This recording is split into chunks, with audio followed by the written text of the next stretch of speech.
The Health and Safety Executive has recently launched its updated and expanded guidance for managing work-related road safety.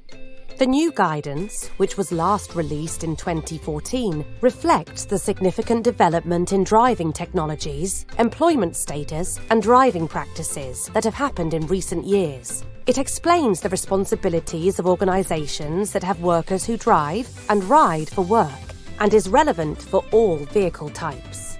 Notably, the new guidance covers the health and well-being of drivers, as well as compliance and safety. Here at DriveTech, we want to tell you about some of the important updates and key points that you should be aware of. Of course, please do read the guidance in full on the Health and Safety Executive's website, so you can make sure you are compliant and aware of all the changes and new additions that may impact you, your operations, and business. As an employer, you are legally required to manage health and safety risks for workers who drive any type of vehicle, including workers who use their own vehicle for business journeys, and even bicycles if they are being used on the road as part of a work activity. Health and safety law applies to work activities on the road in the same way as it does at your offices, sites, and any work locations. Driving for work is one of the most dangerous things workers will do. People are more likely to be killed or seriously injured driving to and from their sites, offices or premises than doing their actual work when they get there. Remember, this guidance will help you prevent injuries, ill health, and deaths. Following the guidance will also help to reduce stress of drivers, improve morale, well-being, and allow for better operational efficiencies. An important thing to highlight is the use of the term worker throughout the guidance, instead of employee. What this means in practice is that the guidance is applicable to a much broader and wider spectrum of people. So any individual person who works for you, whether under an employment contract or other type of contract, is covered by this guidance.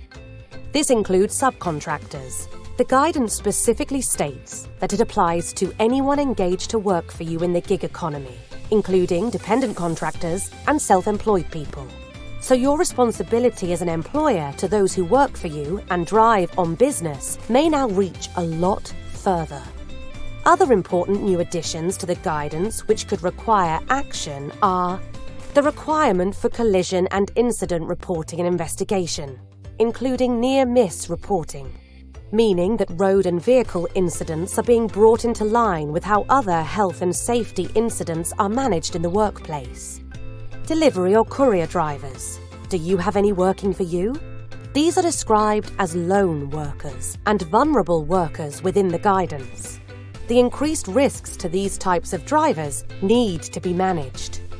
Your work locations and reducing the risk of vehicle incidents and driver injuries occurring on site and at your premises by having suitable signage, traffic management arrangements, and designated parking and loading spaces.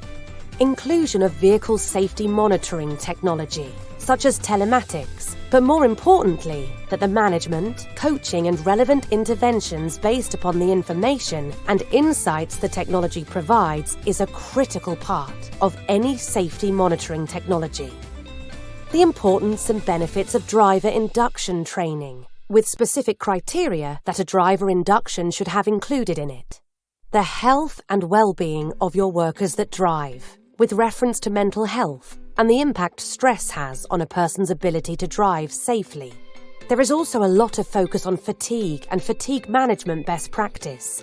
Fatigue is a major contributor to at-work vehicle collisions and fatalities. Please remember, this is a high-level and general review of certain key topics, and by no means a thorough examination of the guidance and its recommendations. So please do take the time to read it in full on the HSE's website. If you'd like to find out more on how the new guidance may impact you, your operations or business, or if you'd like to discuss how DriveTech can support in making sure that you are compliant with its requirements, please contact us at tellmemore@drivetech.co.uk.